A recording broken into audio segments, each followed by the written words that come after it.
Good morning. তো আজ হচ্ছে বুধবার, ওয়েডনেসডে। তো আজকের ব্লগটা শুরু করছি আমার রান্নাঘর থেকে।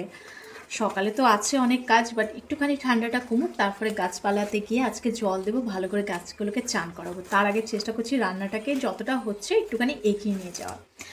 তো আজকে যেমন মাশরুম করব, কিছু একটা দেখি মাশরুমের কি করব। তারপরে আজকে করব মিক্সিং ডাল, এখানে হচ্ছে মুসুরির ডাল আর এখানে হচ্ছে মুগের ডাল। দুটো এখন রেডি করে রেখেছি, ভালো করে ধুয়ে দেন এটাকে সেদ্ধ করব।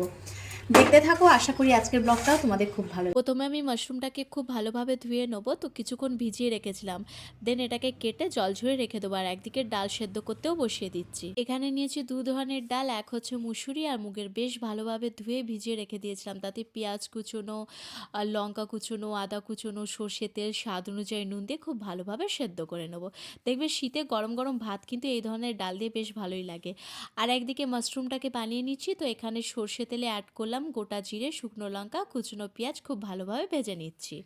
দেন অ্যাড করবো এই আদা রসুন বাটা, জাস্ট 1 চামচের মতন। তাতে হলুদ গুঁড়ো, ধনে গুঁড়ো, জিরে গুঁড়ো, স্বাদ অনুযায়ী নুন দিয়ে খুব ভালোভাবে কিন্তু ভেজে নেবো পেঁয়াজটাকে। তাতে অ্যাড করবো একটা বড় সাইজের কুচনো টমেটো। টমেটো যতক্ষণ না নরম হচ্ছে ততক্ষণ কিন্তু পেঁয়াজ আর টমেটো খুব ভালোভাবে ভেজে নিতে হবে। এখানে সব কিছু খুব ভালোভাবে ভাজা হয়ে গেছে। দেন অ্যাড করে দেবো কেটে রাখা মাশরুমগুলো দিয়ে খুব ভালোভাবে কিন্তু ভেজে নিতে হবে। দেখবে মাশরুম থেকে কত জল বেরোবে, তাতেই কিন্তু মাশরুমটা সেদ্ধ হবে। আর এখানে ডাল অলরেডি সেদ্ধ হয়ে গেছে।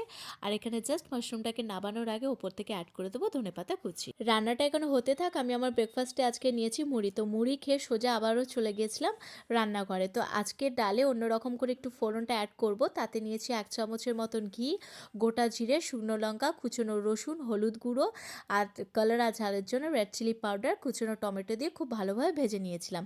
দেন অ্যাড করে দিয়েছিলাম সেদ্ধ করে রাখা ডালে। খুব ভালো করে কিন্তু মিশিয়ে নিতে হবে। একবার হলে ওভাবে ট্রাই করতে পারো, গরম ভাতের সঙ্গে জাস্ট জমে যাবে। জাস্ট নাবানোর আগে ওপর থেকে অ্যাড করেছিলাম কুচনো ধনেপাতা। গরম গরম ভাত দিয়ে দেখবে এই ধরনের ডাল শীতের সময় খেতে বেশ ভালো লাগে।